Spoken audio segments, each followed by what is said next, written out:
ప్రజావీరుడు తెలంగాణ బంధు ప్రజావీరుడు పండుగ సేన యొక్క వర్ధంతి సందర్భంగా ఈరోజు ఉమ్మడి మహబూబ్నగర్ జిల్లా తిరుమలదేవి గుట్ట దగ్గర ఆయన సమాధి దగ్గరికి రావడం జరిగింది. డిసెంబర్ 10 ఆయన వర్ధంతి, అట్లాగే ఆగస్టు 8 ఆయన జయంతిని తెలంగాణ రాష్ట్ర వ్యాప్తంగా ఘనంగా జరుపుకోవాలి. ఆయన సేవలను, ఆయన చేసిన త్యాగాలను భవిష్యత్ తరాలకు అందజేయడం కోసం ఈ ప్రాంతాన్ని ఒక పర్యాటక ప్రదేశంగా, అట్లాగే ఆయన జీవిత చరిత్రను పాఠ్యాంశంగా పెట్టి, అట్లాగే ఈ ఉమ్మడి మహబూబ్నగర్ జిల్లాకి పాలమూరు పండుగ సేన జిల్లాగా ప్రకటించాలనేసి, అట్లాగే ఆయన విగ్రహాన్ని ట్యాంక్ బండ్ పై ఏర్పాటు చేసి ఆయన జీవితాలకు సంబంధించిన చాలా ఘట్టాలు ఉన్నాయి.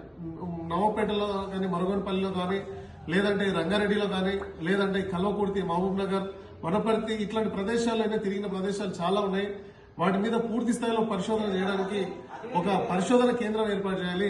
ఈయననే కాదు, ఈయనకు కాంటెంపరీగా, ఈయనకు సమకాలీకులుగా చాలా మంది మన బహుజన బిడ్డలు ఉన్నారు, బీసీ బిడ్డలు ఉన్నారు.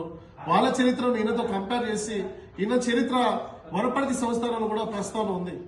వనపర్తి రాణి శంకరమ్మ జీవిత చరిత్రలో కూడా ఈయన చరిత్ర చాలా స్పష్టంగా రాబడింది. అట్లాగే ఈ రోజు ఈయన ఎక్కడైతే పశువులను మేపుతూ ఏదైతే పడవల గుట్ట అని, పడవలంటే పాడి ఆవుల గుట్టని పడవల గుట్ట అంటారు. ఆ పడవల గుట్టలో ఈ బందిపోటుగా ఉండి ఈ నిజాం రాజ్యం ఎవరైనా నిజాం సైనికులు కానీ, భూస్వాముల పెత్తందారుల సైనికులు ఎవరైనా వస్తే అక్కడి నుంచి చూసి వాళ్ళ మీద ఎట్లా దాడి చేయాలో ఒక ప్రణాళిక ఏర్పాటు చేసుకుని ఒక పాడవల గుట్ట అంటే ఆ చుట్టూ పాడి ఆవులను ఆపేసి అక్కడ ఆ కొండ మీద ఉండి ఈయన మొత్తం పరిశోధన చేసేవాడు, పరిశీలన చేసేవాడు. అట్లాంటి పడవల గుట్టను ఈరోజు పాండవుల గుట్టగా మార్చి చరిత్రను వక్రీకరించే ప్రయత్నం చేస్తున్నారు. ఏదైతే ఈయనకు సంబంధించిన చారిత్రక కట్టడం ఉందో దాని పాడి ఆవుల గుట్టను పడవల గుట్టగా, పాండవుల గుట్టగా దాన్ని తీసుకొస్తున్నారు. దాన్ని కూడా మార్చాల్సిన అవసరం ఉంది. చరిత్ర మీద పూర్తి స్థాయిలో మనం మాట్లాడాల్సిన అవసరం ఉంది. దాన్ని కూడా ఈరోజు ధ్వంసం చేసే ప్రయత్నాలు జరుగుతున్నాయి. కాబట్టి ఇట్లాంటి చారిత్రక ఆధారాలన్నింటినీ మనం సేకరించడానికి ఒక అధ్యయన కేంద్రాన్ని కూడా ఏర్పాటు చేయాల్సిన అవసరం ఉందనేసి ఇక్కడి నుంచి మేము కోరుతున్నాం.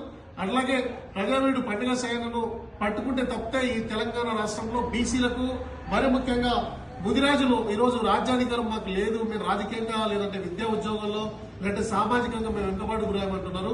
పండుగ సేనను పట్టుకుంటేనే రాజ్యాధికారం వస్తుంది ముదిరాజులకి, పండుగ సేనను పట్టుకుంటేనే విద్యా ఉద్యోగాల్లో రిజర్వేషన్ వస్తాయి, పండుగ సేనను పట్టుకుంటేనే ముదిరాజులు సామాజికంగా, ఆర్థికంగా కూడా ఎదుగుతారు.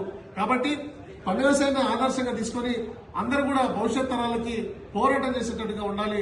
పండుగ సేన జయంతి వర్ధంతిని ప్రతి గ్రామంలో నిర్వహించుకోవాలి. అట్లాగే పండుగ సేన పట్టుకుంటేనే ముదిరాజులకు అస్తిత్వం ఉంటుంది, ముదిరాజులకి వాళ్ళ వారసత్వ సంపద ఉంటుంది తప్పితే వేరే మార్గం లేదు. కాబట్టి పండుగ సేన ఆదర్శాలను, పోరాటాలను స్మరించుకుంటూ ఆయనని ప్రజల్లోకి తీసుకెళ్లాల్సిన అవసరం ప్రతి ఒక్కరికి ఉందనేసి ఈరోజు తెలియజేస్తున్నాం.